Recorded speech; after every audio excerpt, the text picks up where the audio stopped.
Le réveil matinal le plus haut de la capitale sur la radio de la capitale.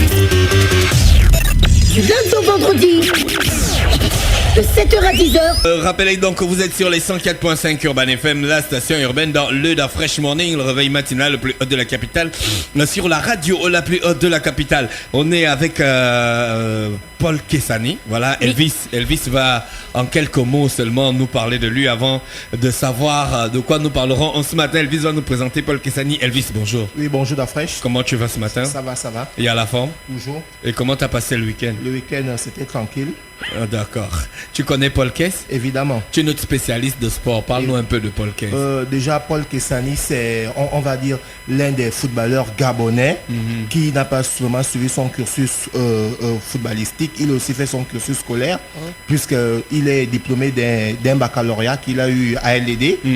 Donc déjà, c'est dire qu'il n'y a pas que le football, il y a aussi les études. Donc Paul Kessani fait partie de ces rares joueurs qui sont diplômés d'un baccalauréat, qui ont pu poursuivre leurs études supérieures et qui a évidemment évolué du côté de l'USM où il était formé. Et ensuite, il a évidemment... Tu connais pas l'histoire de Paul Kess? Bien sûr. Tu ne sais pas qu'il a joué d'abord au lycée, au collège Michel Fanguinoveni. Oui, non, mais bien, non, là, on s'intéresse juste à la carrière. Tu dois pro, connaître en fait. depuis là où le gars il commence, quoi. Voilà, tu n'as pas la doc. Non, j'ai son cursus professionnel, en fait, parce qu'on s'intéresse à l'homme professionnel et à ses différentes activités, notamment au sein des Panthères du Gabon, où il était vice-capitaine pendant la CAN 2010 qui s'est jouée du côté de Luanda en Angola. Évidemment, où on a vu en 2006 la venue d'Alain Giresse qui avait constitué un groupe, et Paul Kessani fait partie de ces joueurs qui étaient venus booster l'équipe nationale. Aujourd'hui, si on retrouve une équipe nationale compétitive, c'est parce qu'évidemment, il y a eu des joueurs au début avec Alain Giresse qui ont amené un travail de fond. Donc, et que Paul Kessani fait partie de ces joueurs-là qui a évidemment participé à la CAN 2010. Il était milieu de terrain. Il était milieu de terrain où il était vice-capitaine derrière Daniel Cousin. Et Paul Kessani nous a donné évidemment 7 joueurs. On se souvient lorsque le Gabon, au premier tour des éliminatoires de la Coupe du Monde et de la CAN 2010, le Gabon était en tête en 2 journées. On avait 6 points malgré le fait que l'arbitre avait été changé 2 jours à la veille du match Gabon-Cameroun. On se souvient ici à l'Omnisport. Oui, le rapport entre le changement de l'arbitre et perdre un match. Non, mais bien sûr, évidemment. Donc, tu veux dire qu'il y avait la tricherie? Mais bien sûr. Voilà ce qu'on disait tout à l'heure. L'anglophone et les pays francophones. Non, il faut toujours souligner, on a vu en Italie où la Juventus de Turin était allée en 2e division parce qu'ils payaient les arbitres. Est-ce que vous voyez un peu? Donc, c'est dire, bien sûr. Tu parles comme le gars là qu'on a reçu ici là? Non, mais c'est la vérité. C'est la vérité. Est-ce qu'il y a un papier qui montre? Il y a eu des preuves, c'est sorti. La saison 2005-2006, la Juventus de Turin a perdu le titre parce qu'il payait les arbitres, en fait. Donc, Paul Kessani. Non, on était avec Paul Kessani. Bon, bien sûr. Donc, Paul Kessani payait les arbitres. Non. Paul Kessani a quel problème avec les arbitres? Non, donc c'était une parenthèse pour dire que Paul Kessani fait partie de ces joueurs internationaux qui ont boosté cette sélection qui n'avait plus joué la CAN depuis 2000 à 2010. Donc il fait partie de ce noyau-là qui avait été constitué par Alain Giresse, notamment avec Daniel Cousin, Paul Kessani, Rogi Meye, Stéphane Guema, Broua Panga, Do Marcolino, Ambouré, Rodig Mununga, donc tous ces anciens-là. Do Marcolino, Fabrice. Donc il fait partie de ces anciens-là qui ont boosté le champion de Candy Crush. C'est lui, hein? Saga. Donc aujourd'hui... pourtant je suis passé Quand tu as répété le Do Marcolino, là c'était pour nous dire souvenez-vous. L'histoire nous rappellera. Donc évidemment, après avoir brillé avec l'USM et sur le plan national, il s'est envolé du côté du championnat français où il évidemment évolue à Is, si je ne me trompe pas, où il a fait, on va dire, un moment il était en Europe de l'Est.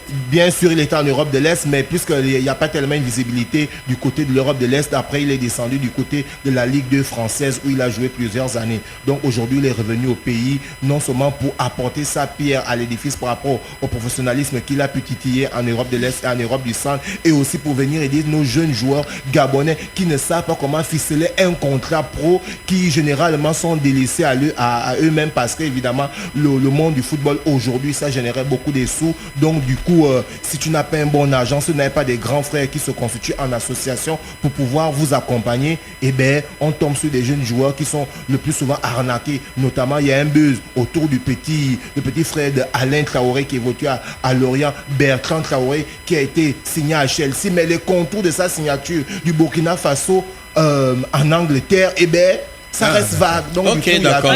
On lui a fait du Milli Vanilli. Yes. Merci Elvis qui nous présentait donc Paul Kessani qui est avec nous dans le studio. Paul Kessani, bonjour. Bonjour Didier, Comment tu vas? ça va très bien. Tu es à la forme? Ça va. Alors, il a déjà tout dit sur ta carrière, sauf qu'il n'a pas parlé tout. de nos fabuleux moments qu'on a passés à Franguinoveni. Ben écoute, franchement, c'est un plaisir d'abord d'être ici sur votre plateau, hein, Ouais. Didier, Elvis et mesdames. Bon, comme tu Gina comme- Ingrid, c'est pas des Ah, dames, Gina faut pas Ingrid, suivre, faut voilà. pas suivre. les filles Comme que vois. comme C'est tu des le- braqueuses. Non, mais ce moment est particulier parce que justement, on a partagé justement des moments mémorables. Ouais, Notre là. enfance, le lycée, comme tu disais tout à l'heure, Didier fait partie des gens qui justement m'ont connu à mes débuts. Au gravier à l'hôpital Schweitzer, quand Ouais, j'ai ouais. commencé pieds nus avec Alouche et tous les autres. Et il peut bien justement relater ce parcours qui a été un parcours de jeunesse, mais vraiment un parcours... Moi, j'ai toujours trouvé que tu as gardé ta personne, quoi. Tu n'as jamais changé, toujours humble, toujours avec des gens. Tu ne t'es pas de cette catégorie qu'on voyait après match dans les boîtes de nuit et faire l'ambiance et tout ça. Pourquoi tu as toujours gardé ta personnalité? Non, Pourquoi tu n'es pas sorti de là? C'est important de savoir d'où on vient. Tu sais Didier, où on a grandi, ça a toujours été une ambiance famille. J'ai toujours été bien entouré des grands frères qui ont toujours su me donner des conseils. Et donc lorsque j'ai décidé de faire le football comme métier, il y a certaines exigences qu'il faut avoir. Et ces exigences justement, elles doivent justement être quelque chose de primordial dans ta carrière. Sinon après, ça devient compliqué. Il y a aussi autre chose, c'est que quand on est mal accompagné, on va un peu dans tous les sens. Et c'est le problème souvent que les footballeurs ont. Dès que tu es un peu sur la lumière, tu as tout le monde qui veut venir autour de toi. Et c'est là où il faut savoir justement rester avec ses amis, il faut savoir rester avec ses frères, ses grands frères. Il faut surtout savoir rester avec la famille. C'est très important. Est-ce que tu t'es dit, on n'est pas encore rentré dans le vif du sujet, est-ce que tu t'es dit à un moment que tu n'avais pas le droit, par exemple, quand vous perdez un match, tu n'avais pas le droit de subir, par exemple, les appréciations, les critiques du public, parce que quand tu as commencé sur ton gravier à Schweitzer, personne n'était là. Est-ce que tu te dis ça à un moment? Oui, c'est important dans le sens où aujourd'hui, il faut savoir mesurer, comment dire, il y a le pool, c'est-à-dire qu'il faut savoir l'attente du public. Quand on connaît l'attente du public, on a moins de difficultés justement. Et son comportement... Est-ce que quand on commence son football au quartier, pieds nus avec sa petite culotte, on pense déjà à l'attente du public? Non, on ça fait ça parce qu'on aime. Ça c'est différent. Moi, comme tu le sais, on a commencé à jouer au foot à Schweitzer. Après Schweitzer, pour revenir à cette période que tu connais très bien, c'est-à-dire que voilà, c'était au lycée Ngambeli à l'époque, il vient, il dit bon, on fait une équipe de lycée, Kabinda de l'autre côté, Ouais. il y a une émulation parce qu'il y a, il y a deux grands proviseurs qui font de l'Oxu justement quelque chose de positif. Et dans cette foulée justement, il y a toute une mobilisation autour de l'équipe. Et moi Donc je suis un tiré. produit de l'Oxy. Moi je suis un produit de un l'Oxu. produit pur de l'Oxy. Il est L'Oxy là. à Lambaréné, Mon c'était premier comme la match, Coupe du Monde. hein. Mon premier match c'est à Bingoma. Oui. C'est là où je me révèle. Et mon premier match comment?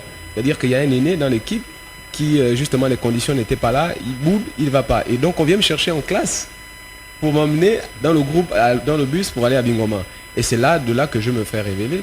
Là c'est encore, on le fait comme ça en fait Didier. C'est-à-dire que tu ne te dis pas je veux avoir une carrière professionnelle.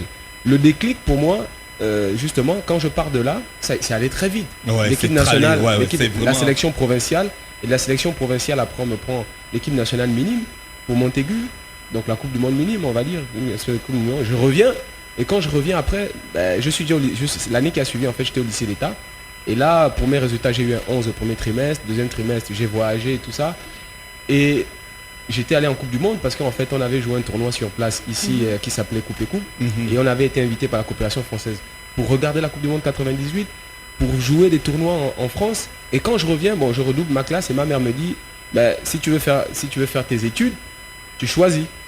Moi, si tu veux que je paye tes études, tu choisis. Et là, il y a un conflit qui se crée entre ma mère. Parce que vous allez, un jeune comme moi, je vais en France, je suis la Coupe du Monde, je vois Zidane, on avait des places en premier rang. Quart de finale, Félix Bollard, France-Paraguay. Donc je vis ces émotions, je joue les tournois avec des grands joueurs. Et ma mère me dit, voilà, tu peux plus continuer le foot, c'est des études. Et là, ça a été un choc. Parce que j'avais déjà vu toutes ces belles choses, j'ai rêvé. Et c'est comme ça après J'ai fait un choix.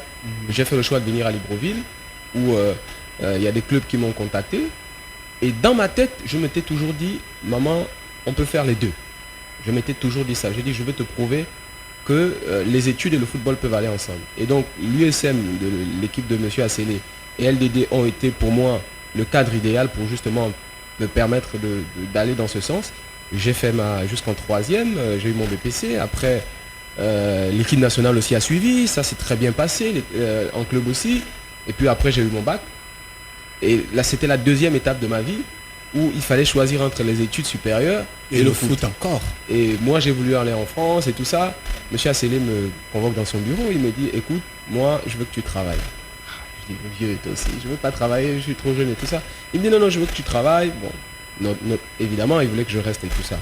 J'ai dit, non, moi, si tu veux, moi, je continue mes études. Et Monsieur Assélé m'inscrit à la FRAM. Et quand il m'inscrit à la FRAM, je fais 6 mois, sauf que c'est un peu compliqué à l'époque. Monsieur Condé, qui était le directeur, le professeur Condé à l'époque, avait essayé d'aménager mon emploi du temps. Bon, à l'époque, on était quoi, 6, 7, hein.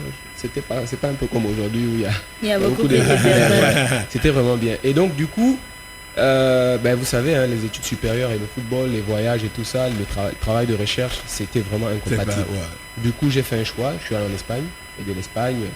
Après, je suis allé en Géorgie, et puis, comme vous le savez. Mais au début, c'était un jeu. C'était vraiment pas quelque chose. C'était pas quelque chose de programmé qui justement allait nous permettre de pouvoir embrasser une carrière. Le déclic, comme je vous l'ai expliqué, c'est quand j'ai voyagé. Et en voyageant, j'ai côtoyé des joueurs que je voyais à la télévision et tout ça. Ça m'a fait rêver et ça crée de l'émulation et ça crée une ambition. Donc pour résumer un peu, le gars du quartier qui part du quartier pour l'Oxu. Parce que moi, en fait, aujourd'hui, c'est ce que j'explique un peu aux uns et aux autres.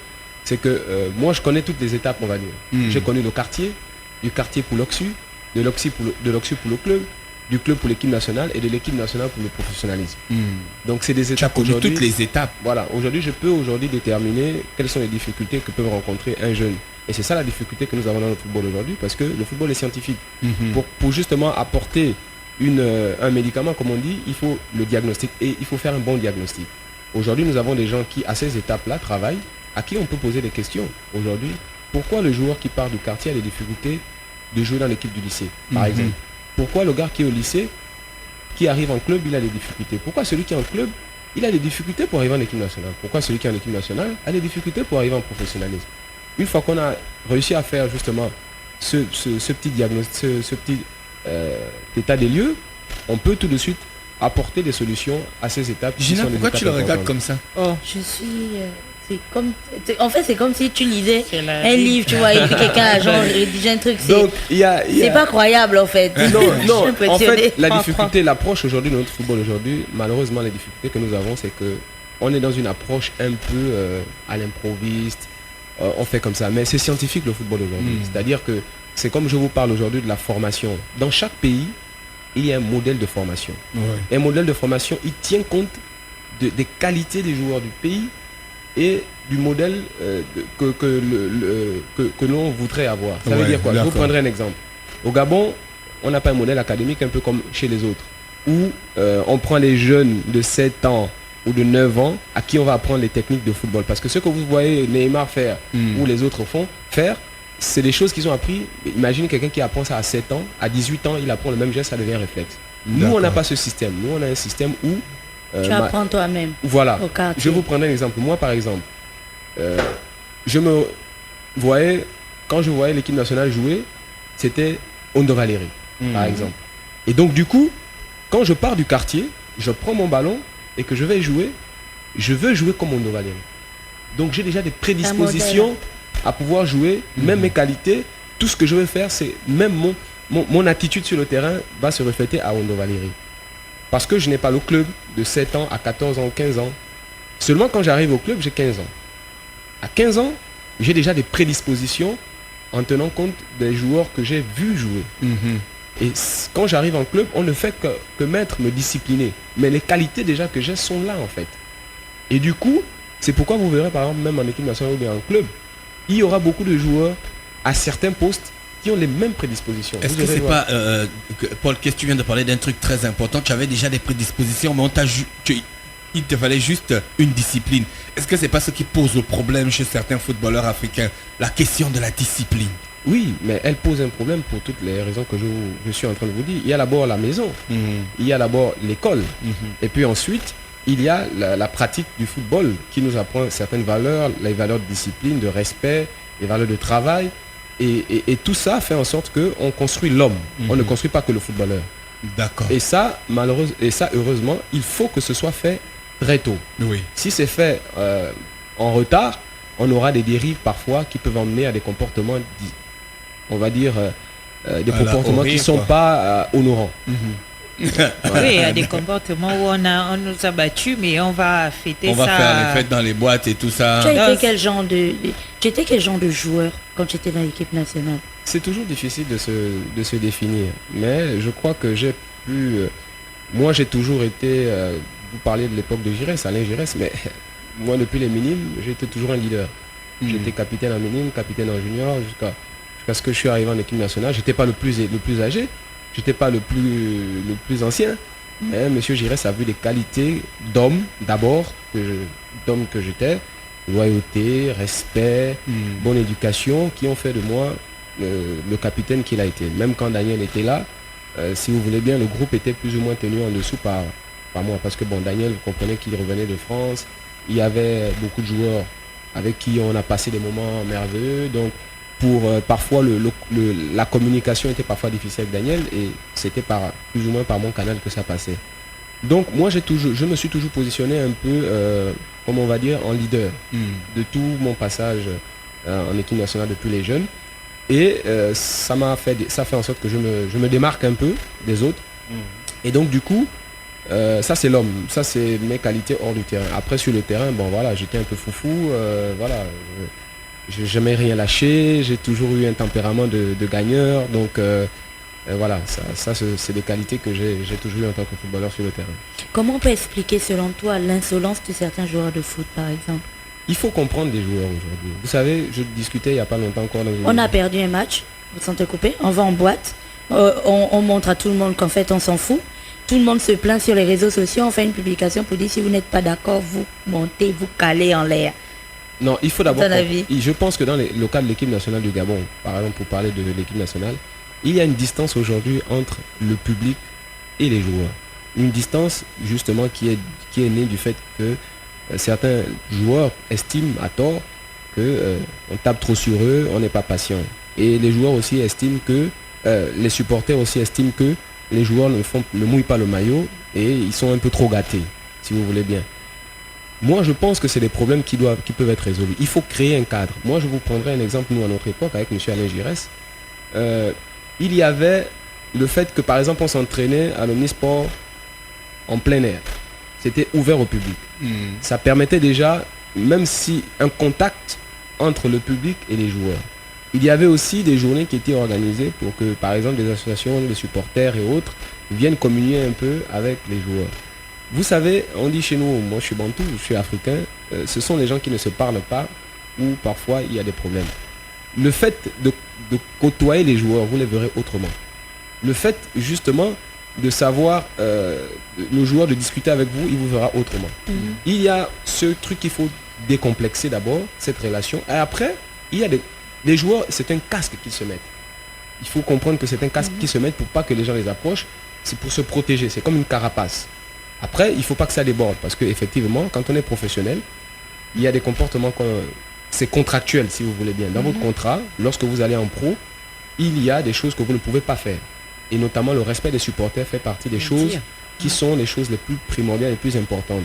Ça peut vous valoir même parfois des ruptures de contrat. D'accord. Vous passez des journées avec... c'est prévu de passer des journées avec des supporters, avec des associations. C'est prévu, c'est comme ça. Maintenant, il y a des gens qui abusent. Effectivement, il y a des débordements. Mais ça, c'est beaucoup plus dû à des problèmes d'éducation qu'il ne faut pas confondre. Il ne faut pas pourrir le football parce qu'il y a 2 ou 3 qui ont fait. Et puis, on va dire que tout le football est comme ça. Je suis d'accord avec vous que effectivement, il y a des habitudes qui ont été qu'on a laissées. Et aujourd'hui, ça fait que bon, les gens se laissent... une habitude, ça devient maintenant comme un droit, on va dire. Et il faut, à mon avis, que ça s'arrête. Paul Kess, tu es venu avec un document. Il y a quoi dans ton document? Non, mais je suis venu ici justement pour l'actualité chaude que vous connaissez, qui est celle de la suspension des joueurs de l'équipe nationale. Nous avons fait une conférence de presse à Michel Dira. Nous expliquions avec Edmond Mouelet et Steven Zamé qui étaient les joueurs sanctionnés, mais qui étaient les plus disponibles. Les autres n'ont pas pu être là. Nous avons expliqué à cette conférence de presse le fait que, par exemple, les sanctions étaient non réglementaires, étaient donc anti-statutaires. Du coup, nous venions ici aujourd'hui pour expliquer aux Gabonais, parce qu'on nous fait passer pour l'avocat du diable, en disant on cautionne des joueurs, comme vous êtes en train de dire, gâtés, qui justement vont en boîte de nuit, viennent le matin avec des petites et tout ça, machin. Jean, tout le monde. Moi, demande la parole. je suis de ceux qui pensent qu'il y a beaucoup de choses qui se font en équipe nationale. Il y a des comportements qui sont pas bien, d'accord. Mais je suis de ceux qui disent que le football, comme on dit chez nous, le linge sale se lave en famille. La Fédération gabonaise de football, je pense, si c'est un coup de buzz qu'ils ont voulu Paul, faire... il y a déjà trop de linge sale. Non, je vais... On est obligé d'appeler le voisin pour C'est sorti de la buanderie. Permets-moi... On ne peut plus trop cautionner ça. Je suis d'accord avec toi, Didier, mais permets-moi justement de continuer pour que j'aborde dans ton sens. Pour dire que la Fédération gabonaise, si c'est un buzz ou bien de la communication qu'ils ont voulu faire, au journal de 20h de mémoire de football gabonais, c'est jamais vu. Où on vient jeter en pâture des joueurs à la vindicte populaire en voulant remettre sur eux l'échec de la piètre prestation de l'équipe nationale. Quand bien même, le lendemain, on fait une conférence de presse pour justement expliquer aux journalistes et aux Gabonais ce qui s'est passé. Nous avons réagi tout de suite, l'ANFPG, l'Association nationale des footballeurs professionnels du Gabon, à la fédération pour marquer notre étonnement. Nous disons, oui, il faut sanctionner, Didier. Je suis d'accord avec vous et avec la dernière énergie qu'il faut sanctionner tous ceux qui se seront de façon déshonorable, qui ont terni l'image du Gabon, l'équipe nationale, parce que l'équipe nationale pour moi c'est comme une institution aujourd'hui. C'est une institution. Ah oui, il faut... C'est une institution. C'est une institution et tous ceux qui ne se seront pas par leur attitude, qui ont marqué de façon indigne leur comportement, ils doivent être sanctionnés. Seulement, on ne juge pas les gens avec de l'émotion. Je pense que dans ce dossier, après le Kigali, on a voulu faire tolérance zéro. D'accord. Mais dans tolérance zéro, il y a un cadre juridique qu'il faut respecter. Ouais. Et dans ce cas précis, la Fédération gabonaise de football a marché sur ses propres statuts. Et nous, en tant qu'association de défense des droits de football, en tant que partenaire de la Fédération, nous disons qu'il faut revenir sur la base des statutaires pour justement juger. Parce que ce qu'on reproche aujourd'hui aux joueurs, c'est-à-dire les propos irrévérencieux et tout ça, on dit il y a 4. Mais nous, quand on fait nos enquêtes, puisqu'on a commis des huissiers de justice, ils sont plus nombreux. Ah oui. Donc, selon c'est la cour du roi Péto, l'équipe nationale. Quand Chacun je dis, fait comme attention, quand je dis plus nombreux, ça veut dire que selon les informations des propos irrévérencieux et de selon ceux qui seraient sortis. Je ne parle pas de ceux qui ont emmené les femmes et tout ça. Ce que vous devez comprendre, ce que peut-être le public ne sait pas. C'est qu'on amène les femmes après les matchs. Non, c'est que comme en général, souvent, est-ce que c'est autorisé? L'équipe nationale, non, je vais répondre. L'équipe nationale en général, comme ça se passe, comme ça se passe souvent, c'est organisé. Après un match en général, vous pouvez à 10 ou à 15 marcher autour de l'hôtel ou à côté de l'hôtel avec l'autorisation. Parfois même après manger, vous marchez, vous revenez et tout ça. Il y en a qui ont débordé. Moi, je suis d'accord. Il y en a qui ont débordé. Mais nous disons que la Fédération gabonaise a ce qu'on appelle la commission d'éthique et de discipline. Didier, pour tout ce qui est des problèmes d'éthique et de discipline, le COMEX, qui est le comité exécutif de la Fédération gabonaise de football, ne peut se substituer à cette commission d'éthique.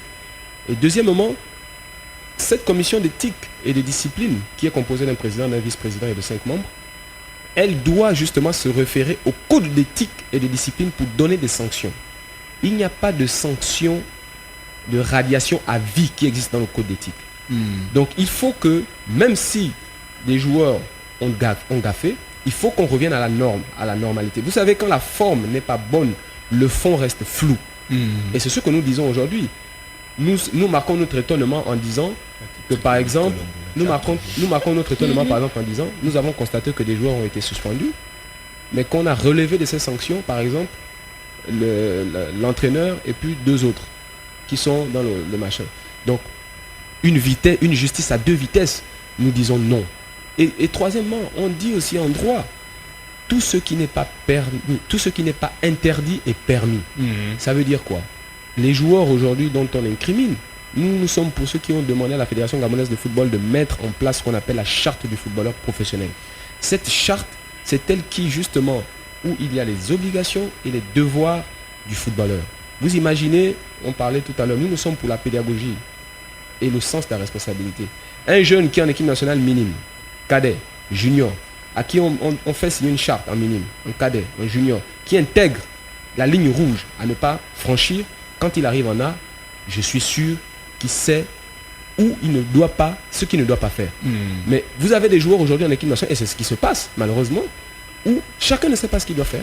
Ce qui lui est interdit, c'est sur la base de la, on va dire, de la morale ou de... La morale sociale ou bien des comportements du quartier. Mais non, l'équipe nationale, c'est professionnel. Il faut déjà qu'il y ait un règlement intérieur. Après le règlement intérieur, la charte du football. Il n'y a pas le règlement intérieur en équipe nationale. Il n'y en a pas, à ce que je sache. Donc vous comprenez que quand on a sanctionné les joueurs, nous ne sommes pas là pour dire qu'on accepte que ces joueurs insultent ou bien qu'ils rentrent avec les filles. Non, nous disons que si c'est à chaque fois le bouc émissaire, c'est les joueurs, et qui plus est ont choisi, moi je vais vous prendre Edmond Mouélé.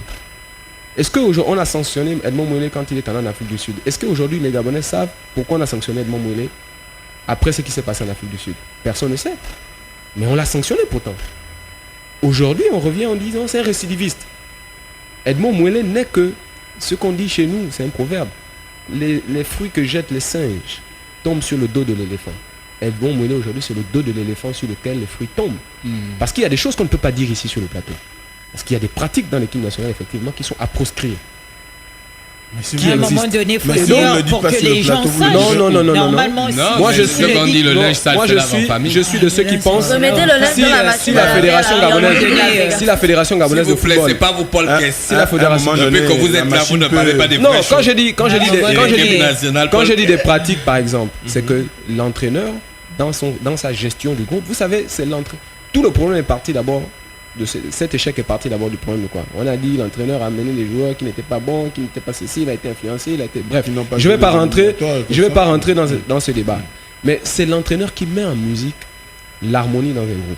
C'est l'entraîneur qui met en musique la discipline, qui veille à ce que la discipline, le respect de l'aîné, le respect des anciens, le respect du maillot de l'équipe nationale, et tout ça doit être, si vous voulez bien, respecté. Toutes ces choses-là, c'est l'entraîneur qui met ça en musique.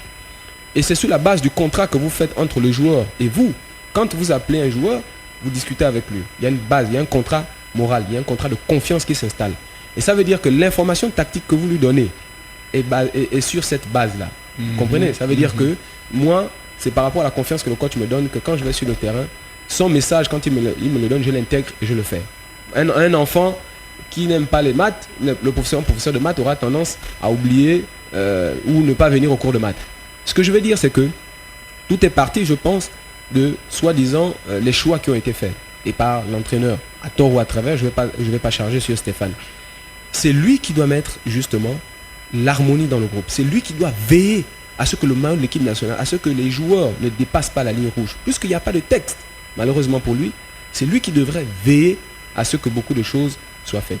Nous constatons que malgré cela, tout ce qui a été dit, le même entraîneur, il a même une ascension. Oui, on dit qu'il a un contrat avec les A, mais l'effet ce qui lui est reproché, c'est un manque l'absence des résultats, ou c'est le fait d'avoir mal géré les problèmes de discipline. Parce que le communiqué qui sanctionne justement les joueurs, c'est un communiqué justement qui est flou.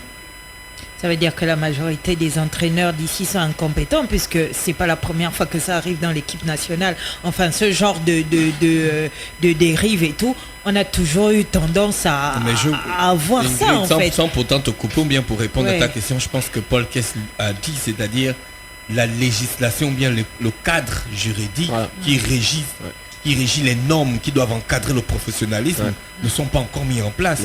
Et ici, tu as un règlement intérieur. Pourquoi dans l'équipe nationale, il n'y a pas de règlement intérieur? Est-ce que tu trouves ça logique? Non, ça c'est sûr. C'est comme il dit, il y a des gens, les gens viennent de divers horizons.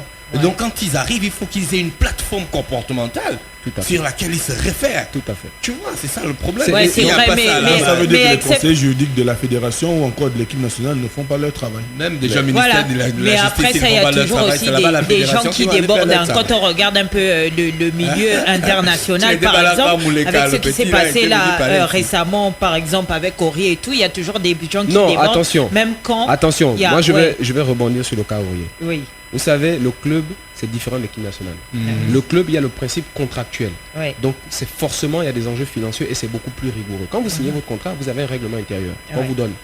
Vous prenez connaissance de ce règlement intérieur. Vous savez la ligne rouge à ne pas... Est-ce que vous avez vu Aurier faire un post pour dire qu'il... Il Non, contestait s'excuse. des- il contestait. et tout ça. Il s'est excusé parce qu'il sait lui-même en son âme et conscience qu'il a franchi la ligne rouge. Oui. Par rapport au règlement intérieur du club, il ne doit pas avoir d'intercomportement. Justement. Mais dans Est-ce que notre tu as équipe déjà vu un nationale... Gabonais Juste- s'excuser. Dans notre équipe Justement, nationale, oui. non, Edmond Moïle s'est excusé. Il s'est excusé justement sur... Mais Tsitsegi, sur, il ne s'est pas excusé. je ne sais Non. pas si... Je Non, on pense a que, dit qu'il n'était pas je pense dedans. que Tsitsegi ne fait pas partie Il des n'était pas des joueurs dedans, incriminés apparemment. pour l'instant. Il c'est était justement- dedans, après, il c'est n'était justement... pas dedans. Il devait c'est s'excuser justement... quand même c'est au justement- nom du groupe. Au c'est nom du justement- groupe, hein, oui. c'était lui le capitaine, non? Je pense. C'est justement ce que nous dénonçons en fait, ce deux poids deux mesures qu'il faut plus que ça arrive. D'accord. Vous savez, l'équipe nationale aujourd'hui, comme je le dis, c'est vrai, on peut faire au cas par cas. Parce que, évidemment, le poids de chaque joueur fait que, à un moment donné, Aubameyang ne sera peut-être pas vu de la même façon que, par exemple, Malik. Ok. Mais, de tout ce qui est principes généraux de gestion de l'équipe, de motivation de l'équipe, c'est tout le monde au même niveau. Dès lors que vous en faites certains des minorités et d'autres des privilégiés, je veux dire, vous fragilisez l'équipe. Oui, bien évidemment, il y aura un semblant d'union quand on va vous dire, bon, le président vient et vous met par exemple 10 de plus. Il y aura un semblant d'union autour de ce qu'on va vous donner. Mais après, quand il n'y aura plus, c'est pourquoi vous remarquez souvent notre équipe nationale, un coup, ça va. Quand le président lâche un peu, Ça ne va résultats ne plus. suivent plus. Nous sommes pour qu'il y ait quelque chose qui soit possible pour tout le monde. Et que le cadre de gestion de l'équipe nationale aujourd'hui fasse en sorte que tous les matchs, on ait un degré de motivation le même que si on joue contre le Maroc, autant que nous jouons contre le Lesotho. Et ça, c'est la façon qu'on a de gérer les hommes, c'est la discipline qu'on mettra au sein, ce sont les arguments juridiques qu'on mettra en place. Parce que moi, je ne suis pas pour la police, comme c'est le cas aujourd'hui, où chaque geste d'un joueur ou d'un entraîneur ou de qui que ce soit, tout de suite on envoie au palais et on dit non, ça fait ceci et on frappe. Non, nous sommes pour la responsabilité. Le sens de la responsabilité voudrait qu'on mette ce qu'on appelle un règlement intérieur et la charte du footballeur professionnel. Les joueurs sont face à leurs responsabilités. Et dès qu'il y en a un qui franchit la ligne rouge, on voit ce qui est prévu, les textes prévoient et on sanctionne. D'accord. Merci Paul Kess. Rappelez donc que ce matin dans le Da Fresh Morning, l'invité c'était Paul Kessani qui venait représenter donc l'association des footballeurs professionnels, c'est ça? C'est ça. D'accord, ok. Il nous a bien donné sa position, Paul Kess. Merci d'avoir accepté notre invitation. Et j'espère qu'on aura l'occasion de revenir sur ce débat et de parler d'organisation de l'équipe nationale sur tous les plans. Merci à tous les auditeurs bien connectés. Paul Kess, avant de se dire au revoir, aurais-tu un dernier mot ou quelque chose d'autre à ajouter? Je vous remercie à Urban FM, au Da Fresh Morning, parce que souvent c'est à la voiture, dans la voiture que je prends justement la radio en cours. Je vous remercie de l'attention que vous nous avez portée et pour dire que parfois il ne faut pas qu'on nous taxe, nous, à NFPG, de faire l'avocat du diable. Comme je vous ai dit, on condamnera dès que la commission d'éthique et de discipline va prendre le dossier en main, on condamnera tous ceux qui seront condamnés, tous ceux qui seront incriminés. Nous disons juste que nous faisons notre rôle en tant qu'association de défense des droits des footballeurs, même, qu'on appelle ça, même le diable a un avocat. D'accord. Donc voilà, Avocat du nous, on va pas faire l'avocat c'est un peu extrême, je suis obligé ou caricatural, mais c'est pour dire qu'en fait nous sommes dans notre droit, pour dire que ces joueurs à qui tout le temps, lorsqu'il y a un problème ou lorsqu'il y a un échec dans le football, c'est sur les joueurs. On s'attaque toujours au maillon le plus faible. Rappelez-vous en Afrique du Sud, lorsqu'il y a eu des comportements de joueurs, je pense même que le président de la fédération a démissionné avec son bureau. Pourquoi? Parce que le degré de responsabilité des uns et des autres. Et puis Didier, si ton enfant part de chez toi et se comporte mal, c'est d'abord parce que toi, le père, tu as failli. Donc, chacun doit à son niveau. Et le problème qu'on a dans notre pays et dans le sport en général, au Gabon, c'est qu'on ne tire pas souvent les enseignements de nos échecs. On ne tire les enseignements que sur le plan sportif parfois, mais pas sur le plan managérial et sur le plan à un certain niveau. Il faut que nos dirigeants aussi arrivent à tirer les enseignements de leurs échecs, parce que l'échec a quelque chose, c'est qu'il peut être positif. Voilà. Merci, c'était Paul Kessani sur les 104.5 Urban FM. On va repartir en musique avant de retrouver Ingrid pour 20 ans de Lefa dans le Da Fresh Morning. Urban FM 104.5. Urban FM, toujours dans le barrio, proche des éléments. On fait passer les chariots à chaque événement. Général en costard. Urban FM, c'est cool, c'est fun. En fait, jamais une radio n'avait été aussi musicale.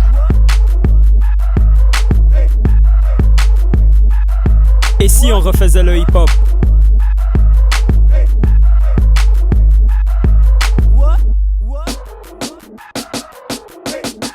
L'équipe nationale de la FM.